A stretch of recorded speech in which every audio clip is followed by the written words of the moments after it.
Tamara Williams Van Horn with Auntie Corn Leadership Strategies. How are you all today? Welcome back to the channel. If you're new here, please like and subscribe and hit the notify button so you never miss one of Tamara's Thoughts and Shares. That's the name of this channel. And I love sharing my thoughts with you. I love the prospect of creating a community that can exchange ideas back and forth and lean into making the world a safer place for us to love one another.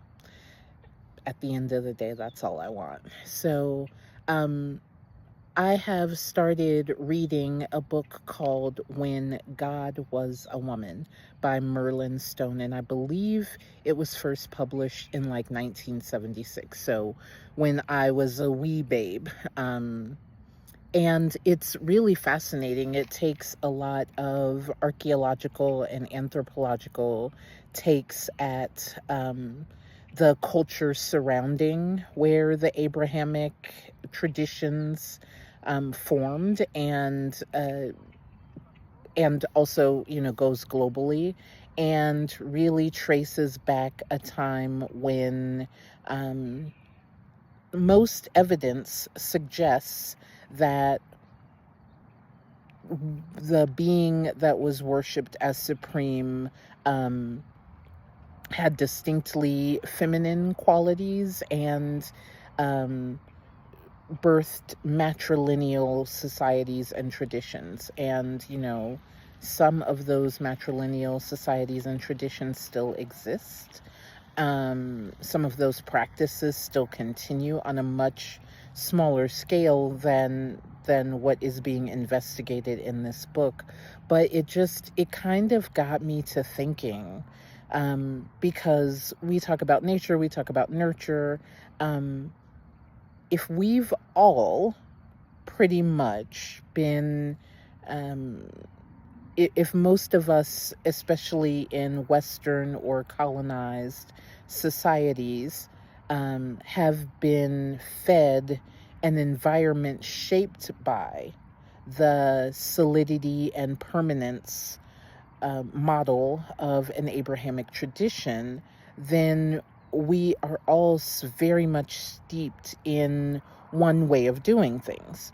And that one way of doing things definitely is predicated on Eve being made of Adam, Eve being deceived by the bad spirit, Eve consuming a taboo fruit, and then God ejecting Adam and Eve from the Garden of Eden and putting the curse onto peoplekind, right? So the curse upon Eve in particular was to bear children in pain and to have the husband rule over her. So mankind rules over woman, man, woman, right? Woman is derived from man. Even the words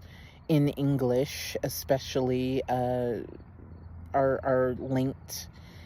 And that really makes me think about some of the things that I've always pushed back against, some of the difficulties I've had being raised in an offshoot of that Abrahamic tradition as far as my spiritual life, and, even some of the choices that I've made and the questions that I ask to this day. I'm really getting a lot of, how do you call it? I'm really getting a lot of affirmation that these are not foolish questions, that these are not silly questions, that I'm not just being rebellious from nowhere and kind of perfidious, and I'm not being a heathen just because that's Eve's daughter going on at it again. It's really because I feel deeply connected, not to the hierarchy, not to like either man is in charge or woman is in charge, but I'm really attracted to and guided by questions that push us towards building a different world for our future.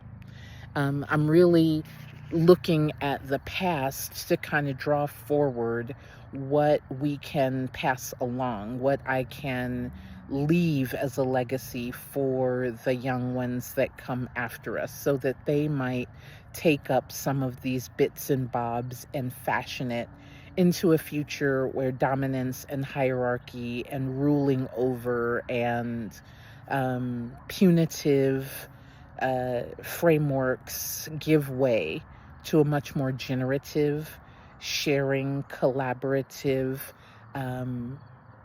setting that is appreciative of all the ways that people can show up, all of the bodies that people can show up in, all of the expressions that those bodies choose to make, all of the social structures to care for one another, to care for the very old and the very young, and for the earth and for each other.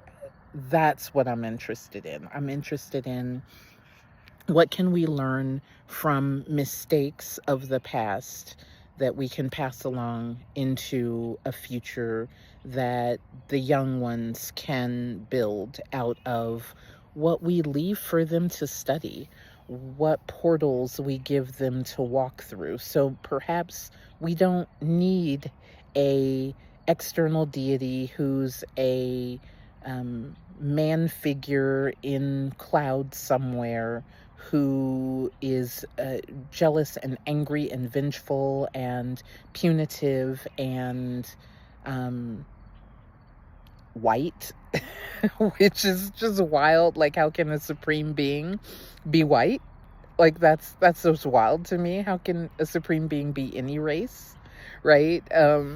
Especially a supreme being coming out of a foundation in the Middle East. Like, how can that dude, how can Sky Daddy God be white? That's just wild to me. Whiteness wasn't even a construct until so long after the creation, mythos, stories, lineage, what have you. Because again, I'm not trying to denigrate what became Judaism, what became Islam, what became Christianity. Those stories, I think, I mean, of course, they've had a global impact. I mean, of course, look at what we're in now. Look at how we organize ourselves now. Of course, they have a huge amount of impact and influence.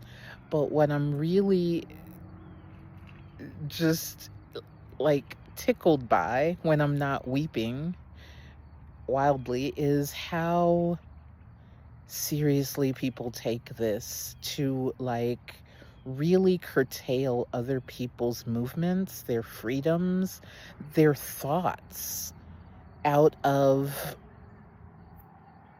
the mistaken identity that they get to be right for the rest of the world. That's wild to me. It tickles me at the same time as it saddens me. And so I will always be on the search for counter narratives to balance the heavy, heavy doses of that Abrahamic, again, hierarchical, patriarchal, patrilineal, very much male dominated narrative.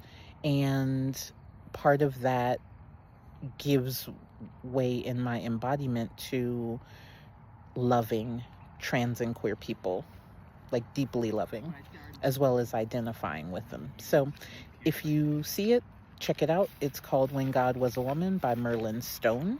And I'll talk to you all later. All right.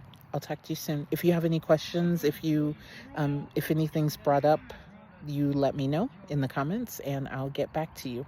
Again, like, subscribe, share this with anybody who you think might be interested in this message, and I will say adios.